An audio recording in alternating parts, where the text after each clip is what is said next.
Come in. Welcome. I'm E.G. Marshall. Welcome to the sound of suspense. Welcome to the fear you can hear, but mostly to the world of terrifying imagination. The story you're about to hear concerns one of the most unusual killers in the annals of crime. A brutal murderer who carries not one but 4 deadly weapons wherever he goes. A huge monster of a creature weighing hundreds of pounds. But this isn't a horror story. In a way, it's a love story. It's called The Horse That Wasn't for Sale. And now that you've heard the title, you've already guessed the identity of our killer. But that doesn't mean you know what Stargazer is really like. No, you keep away from me here. Get back, Stargazer! Get back, get away! Please, stop it! Please, somebody stop him! Save me!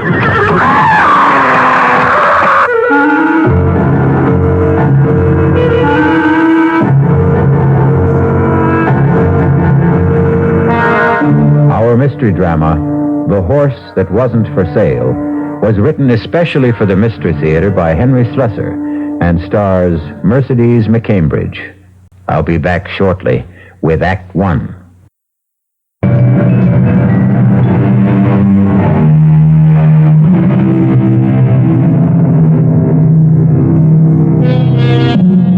Our tale begins in an idyllic setting. Just picture the gently rolling hills of a horse farm in the early days of autumn. The colors of the trees all red and rust and differing shades of amber. See the ranch house nestled comfortably in the valley. The long row of white stables.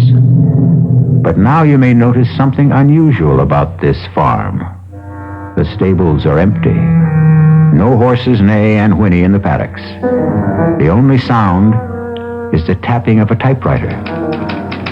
And at a desk in the front room sits a very handsome and very sad-looking young lady whose name is Crissie Runyon.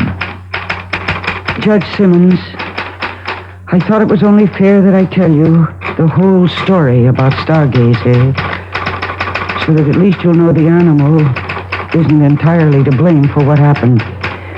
It began on the day my father was buried. And of course it began with our trainer, Clem Burnett.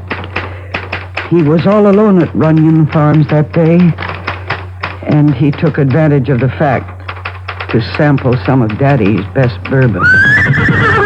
Ah, shut up, you. Stand still if you want to get brushed. Ah, what's the matter with you? Stand still, you mangy beast. Oh, for the love of... There goes the blasted phone now. I ain't got one job to do, it's another. All right, I'm coming. Hello. Mr. Burnett, it's Crissie Runyon. Oh, hello, Miss Runyon. How is everything out there? Oh, everything's fine, just fine. What about Bobolink? Is she still off her feet? Bobblink's fine, just fine. Are you all right, Mr. Burnett? Sure, I am. Everything out here is just the way it should be. Tell me, how was the funeral? I'm calling to ask about the horses, Mr. Burnett. Is Stargazer still restless? Well, that horse ain't been nothing but restless since the day he was foaled. Well, then don't trouble him, Mr. Burnett. Do you understand? Just let him be. And I'll take care of him when I get out there. Huh? You mean you're coming out? Of course I'm coming out. Why shouldn't I? Oh, no reason. I just thought, well, you ain't been here in a long time, Miss Runyon. Well, I have to arrange things for the auction. Huh? Auction? What are you talking about? I'm sorry, Mr. Burnett, but the horses have to be sold. And the farm, too. My father's debts were, too. Well, never mind. I'll be there sometime this weekend. Oh, wait a minute.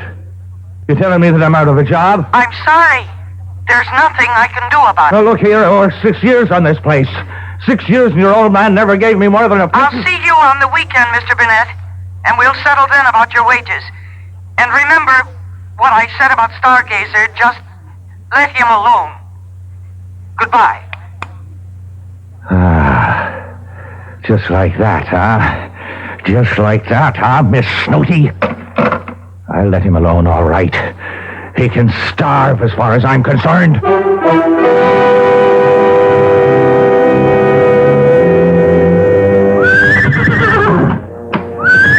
what's the matter, Stargazer? You don't look so happy today. Hungry, maybe, huh? Thirsty? No, there's no use pawing the ground. You just got to wait until she gets here. Miss Crissie Runyon is the only one you ever cared for, right? Well, you can wait until she gets here and takes care of you, because I won't. Hey, now get down. Get down, Stargazer. Now you stop that. What are you trying to do? Knock down the whole barn? Now stop that. You stop it. All right, if you want a taste of the whip. Now stop it. Stop it, you crazy beast. Get back there. Get back. You kicked me. No. Oh, my God.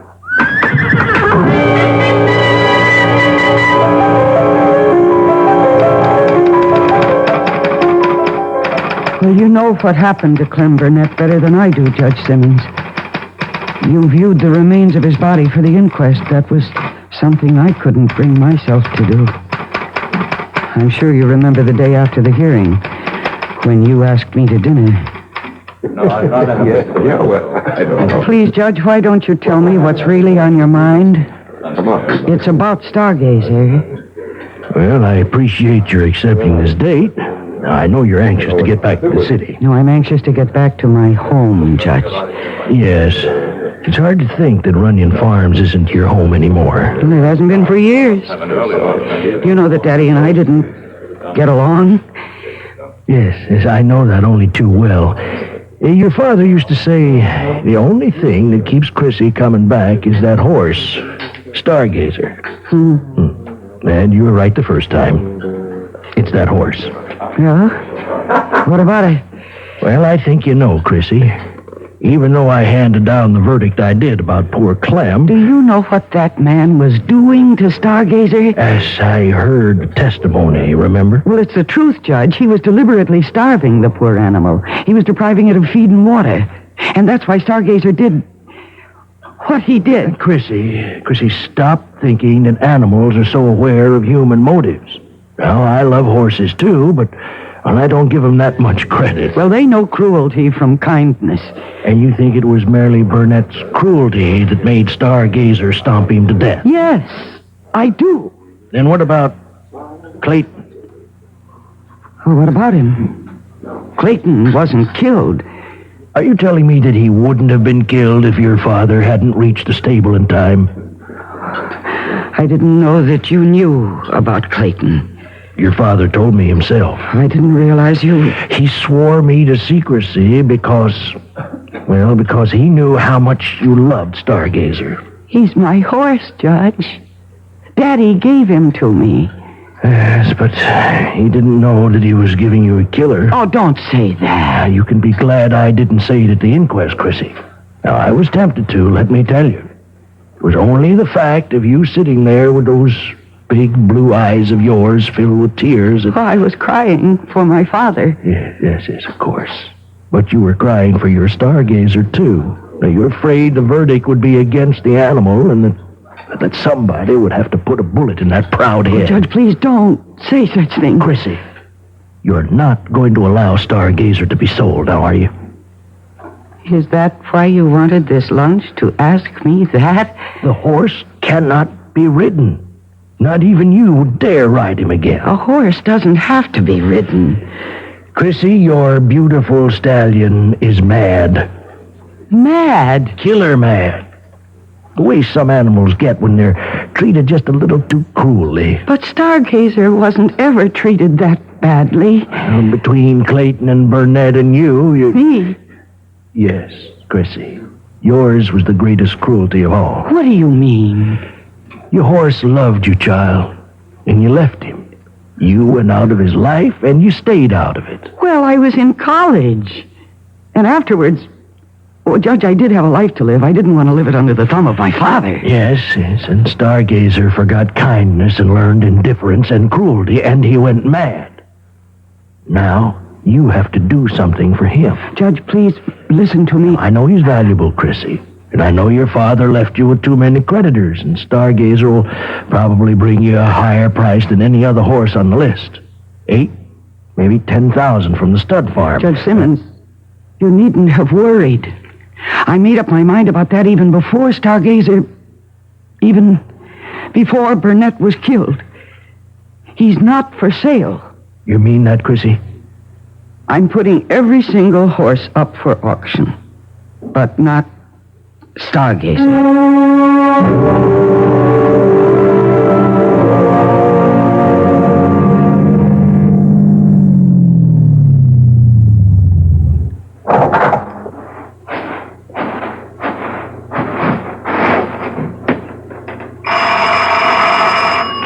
Just a moment. Good morning. Oh. Hello. You remember me, don't you? Alan Carlin from Wildbrook Farm? Yes, of course. I remember you, Mr. Carlin. Why, I thought you might have forgotten me. It's been a couple of years since we've seen each other, Miss Runyon. I remember you. In fact, I saw you at the auction. Well, I'm flattered that you noticed me. You bought 3 of my father's horses. Yes, I bought 3. I meant to buy 4. Listen, do you mind if I come in? Oh, please do. I was really shocked when I heard he died. He wasn't a youngster, of course, but just the same. Well, my father was 71. Well, I always figured he was younger, seeing as how he had such a young daughter. But I know it took Will a long time to get around to marrying. He was practically 40 by then, wasn't he? But then, that's how your father was, always putting things off. Including paying his bills, huh? Is that why you're here, perhaps? I beg your pardon. No, I know that you are on my father's list of creditors. Oh, but that's not the reason I came to see you. You see, I bought 3 horses at your auction, but I meant to buy 4. The only reason I didn't was because the horse I really wanted wasn't for sale. Huh. You mean Stargazer? Well, I suppose you think I believe those rumors about the animal? Well, I don't. I've been around horses all my life. A good thoroughbred doesn't go crazy overnight. So any compunction you might have about selling him... You're mistaken. Stargazer was kept out of the auction at my request. He's my horse, and I don't want him sold.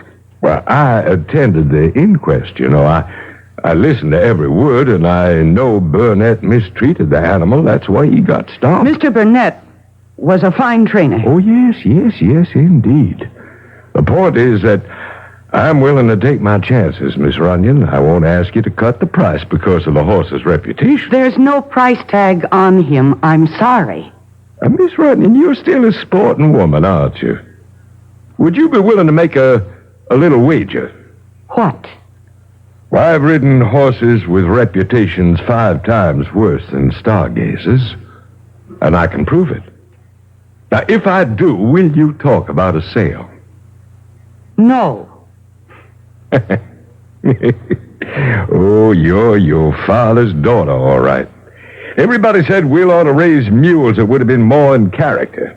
Now, look, you don't have to worry about me. I was born in a saddle. If anything happens, the responsibility will be all mine. Your responsibility? Do you really think I care what happens to you? Yeah, but nothing will. If you were at that inquest, you know what it means if Stargazer hurts anybody again.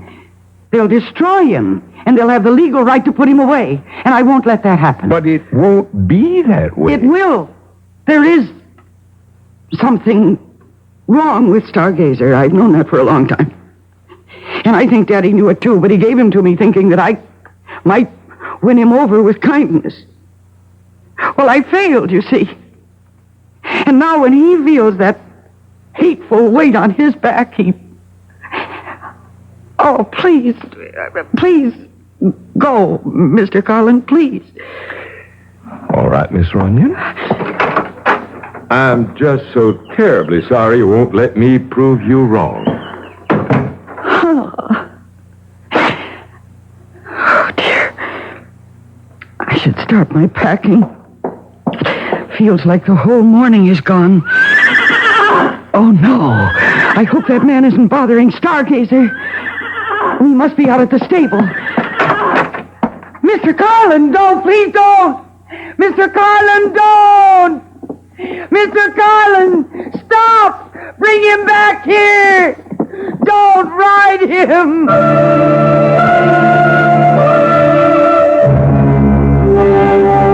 And so Mr. Alan Carlin, horse fancier, has taken a fancy to a killer horse. But Mr. Carlin won't admit he can't win Stargazer's heart and perhaps win Stargazer himself. We'll find out what becomes of both of them when I return shortly with Act 2.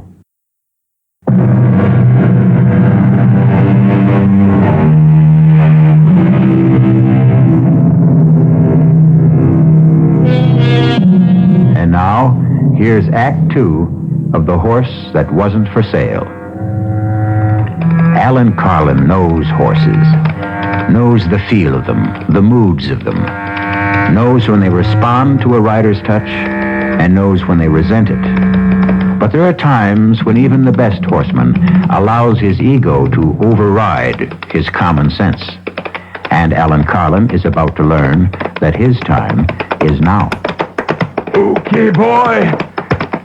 Take it easy now. Easy. Slow it down, boy. Come on. Those branches. Oh, good Lord, Stargazer, slow it down, boy. That tree. No. Oh, God, my back. My spine. You crazy horse, she was right. You are crazy. No, you keep away from me. Get back. You get back there, Stargazer. You get away. Don't stop it. Somebody, please, somebody stop him. Save me.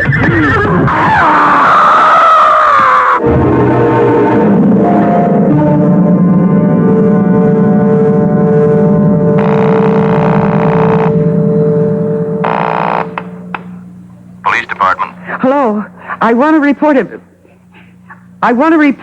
a missing animal. A horse. Who is this, please? My name is Runyon, Crissie Runyon. Oh, yes, Miss Runyon. This is Sergeant Beggs. Oh, Sergeant, one of my horses was removed from... he ran away. Oh? I thought all your animals were auctioned off, Miss Runyon. No, there's one that wasn't sold. His name is... listen, maybe he's still around the farm somewhere. Maybe I better just go out and look for him. Well, if you want to give me a description of the animal...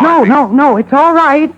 I just lost my head for a minute. I'm sure he's around the property somewhere, and I'll find him. Don't worry. Whatever you say, miss. I'm sorry to have troubled you. Goodbye.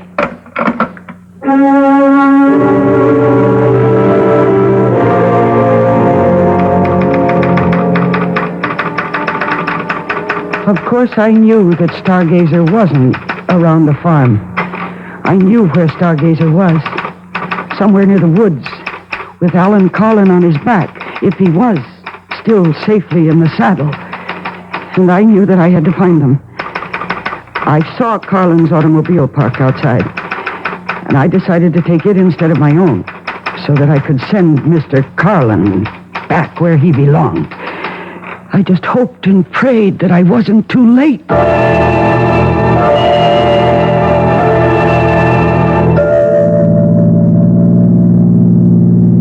I hated driving. All my life I preferred a saddle to a driver's seat. But I drove Alan Carlin's car like a reckless idiot, taking every curve as if it was a race course. Stargazer must have been traveling swiftly, because there was still no sign of them when the road ended and became a forest trail. Only a horse could travel that pathway. So I stopped the car. I wasn't afraid of the forest. I'd spent half my life on a trail that led into the deepest parts of it. But now for the first time I felt afraid of it. Afraid of what it might conceal. And then I heard a sound that froze me in my tracks. Stargazer! Stargazer, where are you? Stargazer! Mr. Carlin! Oh, thank heavens you're all right, Stargazer. You are. Oh, dear God. No! Mr. Carlin, He's been thrown. Oh, I warned you not to do this. He just won't be ridden. Nobody can ride Stargazer, not even me. You're lucky you weren't... Oh, no. Oh, no, his head. Oh, no. You killed him. He's dead. He's trampled to death. Oh, dear God. How could you let this happen? It isn't right. It isn't right. No, Stargazer. I'm not angry. Not with you. My poor animal. No, it's his fault. It's all his fault. Oh, damn you, Carlin. Why did you make this happen? Why? No, don't worry. Don't worry, Stargazer. I'm not going to let anything happen to you. That wouldn't be fair. It just wouldn't be. Only what can I do? They'll find out. Somebody will find out. I looked at Carlin's dead body, and I thought, what if I simply left it there? Just left it to yesterday's dead leaves and this year's snow. By the time they found him, Stargazer would be safe with me in Washington.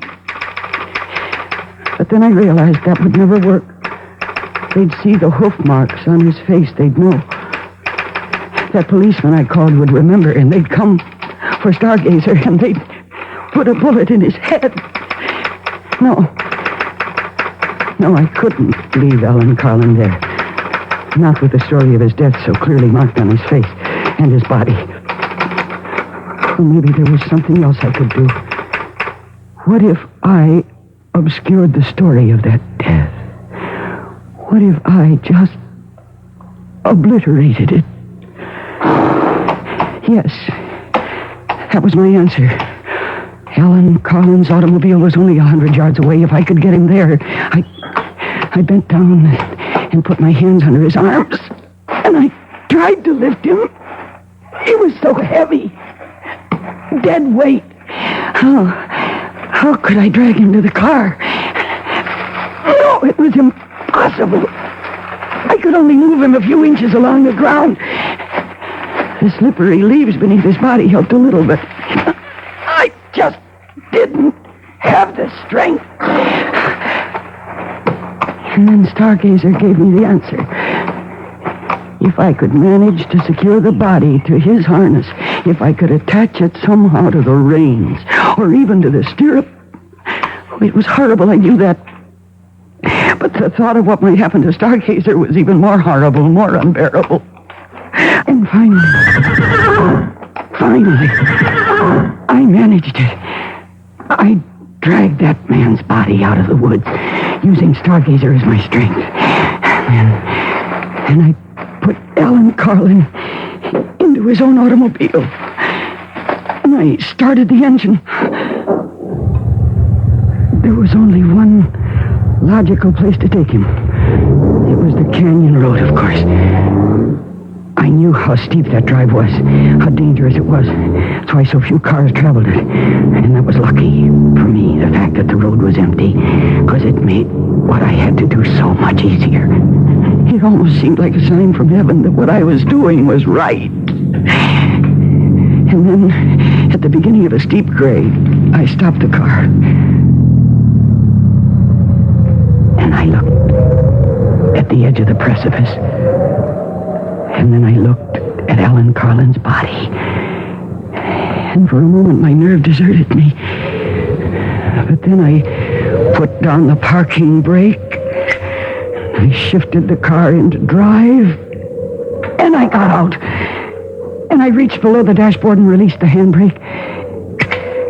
And for a moment, I thought I'd have to push the car to start it sliding down the grade toward the edge. But then gravity became my confederate, and the car began to move of its own accord.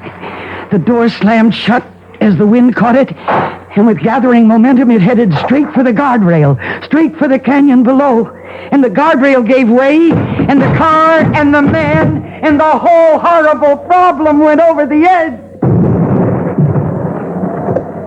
And when it struck the bottom, the impact was so shattering I knew that Stargazer could never possibly be implicated in that man's death. Then I made the long walk back to the woods, back to my horse, to my old friend, who stood patiently tethered, waiting for me, trusting in me.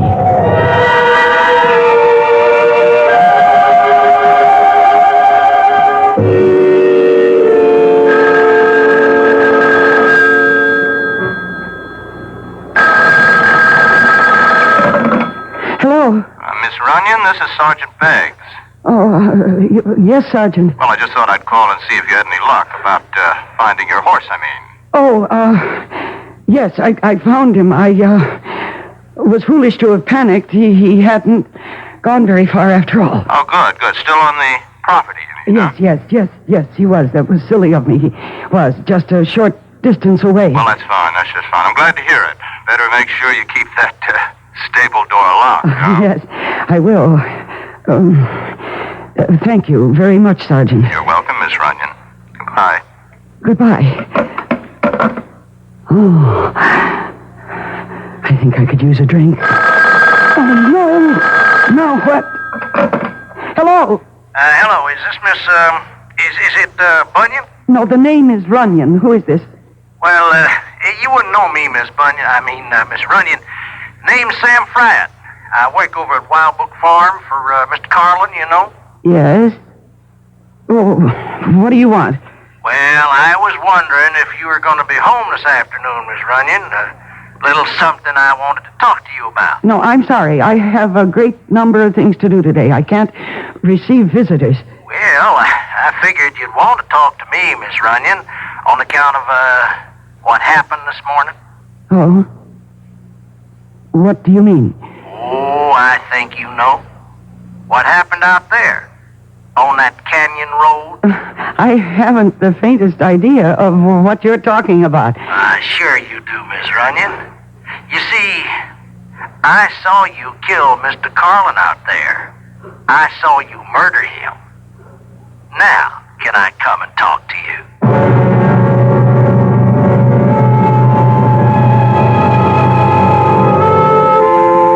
There's a famous old saying that we've all become familiar with lately. Oh, what a tangled web we weave when first we practice to deceive. At the moment, it looks as if Crissie Runyon has woven herself a tangled web, and one in which she herself seems to be caught. But we'll learn exactly how tangled her affairs are when we return shortly with Act 3.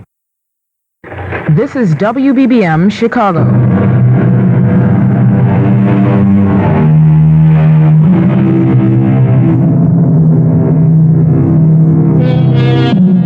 And now, here's the final act of The Horse That Wasn't for Sale.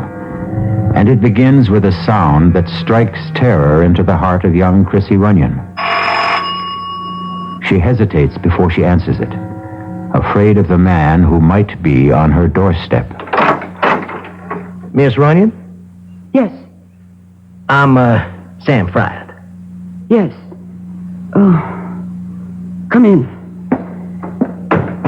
Well, it's, nice of you to see me, Miss Runyon. Who are you, Mr. Fryatt? I've never seen you around here before. Well, I'm new, Miss Runyon. I come from out of state. Yeah, I used to work in West Virginia at the Algonquin Farms. You know it? I heard of it. Yeah, well, I used to be a trainer there a long, long time ago. Then they had me doing grooming work and junk like that. I said, no more of that, I said. Mr. Fryatt, will you please come to the point? What did you mean about Mr. Carlin? I don't know what you saw or think you saw. I seen you, Miss Runyon. I seen what you did. Well, whatever you think you saw, you were mistaken. I didn't even know your boss, Mr. Carlin. And to accuse me of killing him... Oh, but that's what you did, all right. Now, you pushed that car over the cliff, and poor Mr. Carlin was in it. My, you must have really hated that man. Well, what'd they ever do to you? Get fresh or something? Mr. Fryatt, you're completely wrong. I swear you're mistaken. Well, all righty then, I'm wrong. So you don't mind if I tell the police what I saw? Now, I figured they're not so dumb. They can go looking for footprints or something up there, like tire tracks and stuff like that. It was an accident. Of course, I don't have to tell them what I saw. What do you mean by that? Well, what I said. Ain't no law saying a man has to tell everything he knows. And what would stop you? Oh, if I liked the person. No, that's not what you really mean, is it? Now, you take Mr. Carlin. Well, I only worked for the man a week, and I could tell already that he wasn't such a nice fella. Now, I did not kill Mr. Carlin. oh, sure, Miss Runyon. But you see, there I was in that canyon, taking a ride on the old nag they let me use, and I seen that car stop there. And now, just for the heck of it, I put my field glasses on it. That's how I come to see it all. But you don't understand why I did it. Oh, heck, I don't care why. Now, I told you I didn't like the man. Sure could sit a horse, though. Now, I'll give him that. I swear to you he was already dead. You know, people around here know that he treated your pa pretty bad. Can't blame you for what you did. No, you must believe me. Mr. Carlin was already dead when his car went over into the canyon. He'd been killed by an accident. I had my reasons for doing what I did. Sure, Miss, sure you did. And you can just tell the police all about it. No, they may not understand. Yeah, that's true enough. Yeah, they may not understand. I mean, not the way I do. But just the same, if they ask me questions about it, now I'd have to tell them what I know. Well, unless, of course, I wasn't around to tell them anything. Not around? Well, with Mr. Carlin dead, there's not much point in me hanging around Wildbrook much longer. Maybe I ought to move on, find me another job. If I did that, well, I wouldn't be here when the police came around. Understand? No, I'm not sure I do. If I could get me a stake, now I'd leave right away, tomorrow, maybe. It wouldn't take much. 4,000 or 5,000 maybe, huh? That ought to be enough, don't you think? Oh, now, wait a minute. Well, better round it out to 5. 5,000 would do her, Miss Runyon. You expect me to give you that money? Well, it would sure help if you did. But that's impossible. I don't have a penny. Auction must have given you plenty, Miss Runyon. Why, Mr. Carlin bought some of your stock himself. But every cent goes to my father's creditors, and even that won't be enough. Well, I don't know about that. All I know is 5,000 would do me just fine. Now, you think it over, Miss Runyon. I'll come back tomorrow afternoon. It won't do any good. Yeah, we'll see. There's just no way I can raise that money, Mr. Fryer. Oh, you'll find some way. Women these days, they can do just about everything. Fly airplanes, run companies, kill people. Well, you figure something out, Miss Runyon. Well, so long now. No, Mr. Fryer, please. I'll see you in the morning. Oh, dear God. What am I going to do?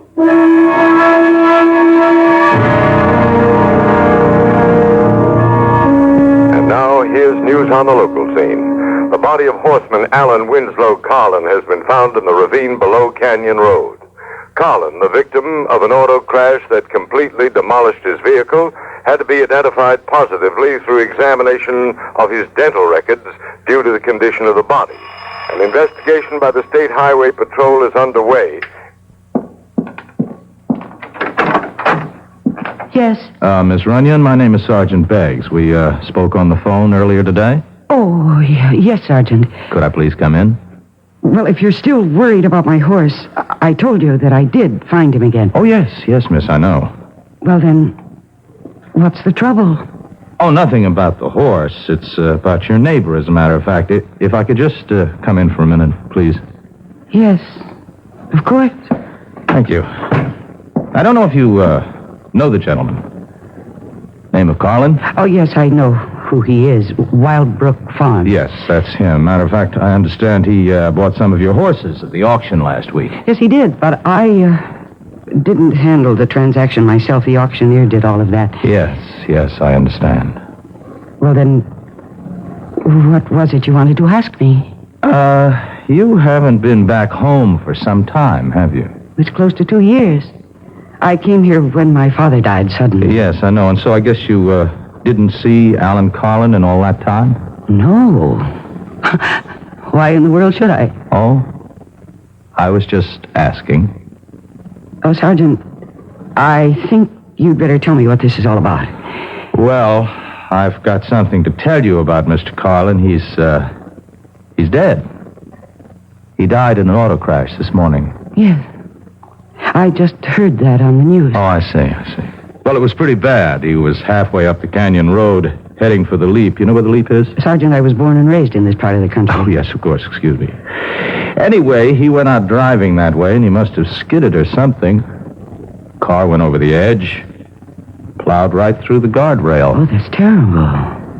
It's such a dangerous road. Oh, yes, it is a dangerous place. I would have thought Mr. Carlin would have had more sense than to take it at high speed or whatever it was he did. Anyway, the car went over, and it was totally demolished, of course, and that's a long way down. Oh, that poor man. I'm terribly sorry about Mr. Carlin. But I really can't take his loss very personally. I hardly knew the man. Uh-huh. Well, your father knew him well, though, didn't he? Yes, they were neighbors for many years. And friends. Oh, I suppose so. Only they had some kind of falling out about money, I understand. Well, what does that have to do with all this? Just curious, Miss Runyon. Are you trying to imply something? No, miss, of course not. Why should I do that? Oh, there is just one more thing, though. One more thing. When Mr. Carlin left his place this morning, he told one of his servants that he was coming here to see you. Oh, that's right. He was here. Mm-hmm. What time would that have been? Oh, I don't remember exactly. Around 11, I think. Did he stay very long? No more than 10 minutes. I don't see the point of all these questions. Well, you see, we're just trying to understand what happened, Miss Runyon. Mr. Carlin, he was a pretty careful driver. He knew that mountain road as good as anyone else in this part of the country, and we were just wondering if he might have been, let's say overtired or drinking too much or depressed, anything like that. How'd he seem to you? I just don't recall. I see. Well, then I guess that's all for now. What do you mean, for now? Oh, the Highway Patrol is investigating the accident, too, and since you were the last person to see Mr. Carlin, they might be talking to you, too, Miss Runyon. Oh, is that the horse out there? One that got away? Yes, that's my horse. My. That's a fine-looking animal. Oh. I guess he's the only one you didn't sell off, huh? That's right, the only one, Sergeant. But, I might not keep him, after all.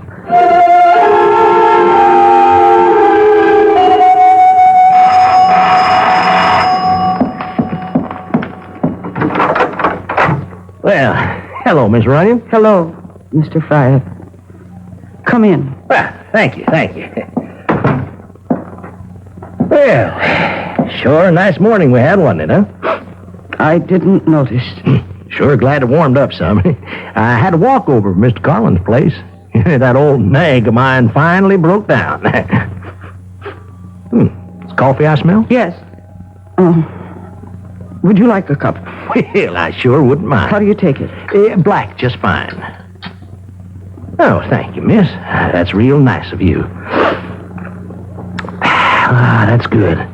Well, now, I understand the police were around yesterday. You don't miss very much, do you, Mr. Fryer? Pays to keep your eyes open, I say. Oh, yes, I'm sure it does. Now, the question is, how much does it pay? Mr. Fryer, I don't have the money you want. Well, that's a real bad piece of news, Miss Runyon. I told you yesterday there's simply no way for me to get my hands on it.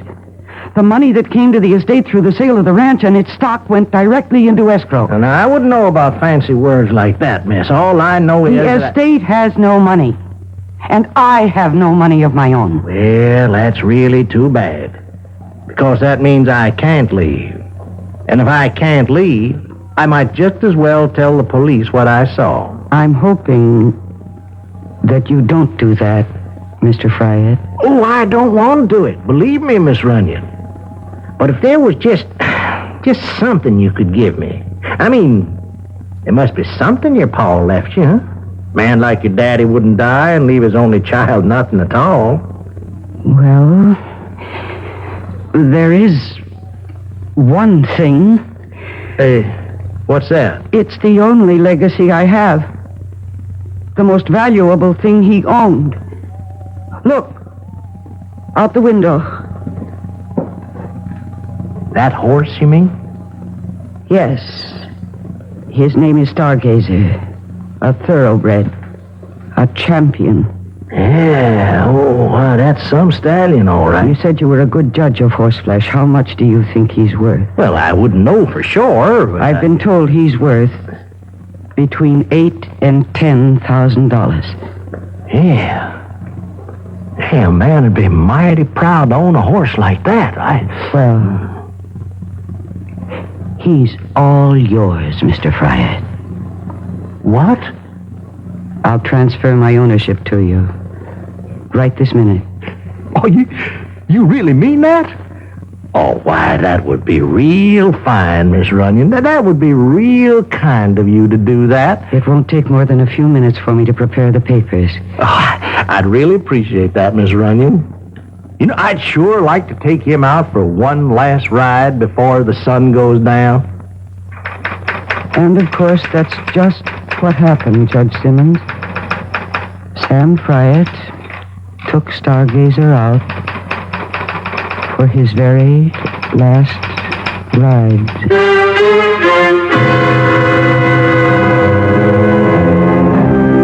Remember all the old cowboy movies that showed the lone rider heading into the setting sun? Well, you can picture old Sam Fryatt doing exactly that. Only when the words that say the end appear on the screen, you can also be sure they mean the end of old Sam Fryatt. I'll be back shortly.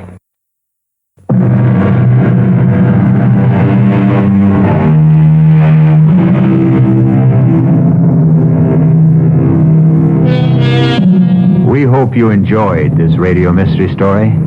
We hope you're enjoying the magic of radio itself. Magic which produces the most gigantic stage of all. A stage large enough for one galloping horse or an entire herd of galloping horses. This is E.G. Marshall asking you to tune in. Will someone please head those horses off at the pass? Our cast included Mercedes McCambridge, Arnold Moss, William Redfield, and Earl Hammond. The entire production was under the direction of Hyman Brown. Now, a preview of our next tale. He'll never be satisfied. We got him out of the country. What's to keep him from coming back when he's broke or even threatening us from abroad? I gave him $1,000 in cash only a few days ago. When he was picked up in the bar, he had only about $270-some left. In a matter of 2 days, he'd squandered over $700. But if he were made to understand that the sum agreed on was all he was going to get. Can't I make you understand? We're not dealing with a rational, honest man. He'll agree to anything. When his money runs out or he decides he wants more, he'll be right back. What can you do? There are only 2 things one can do about a blackmailer. Keep on paying and paying forever. And the other? And the other, kill him. This is E.G. Marshall inviting you to return to our Mystery Theater for another adventure in the macabre. Until next time, pleasant dreams.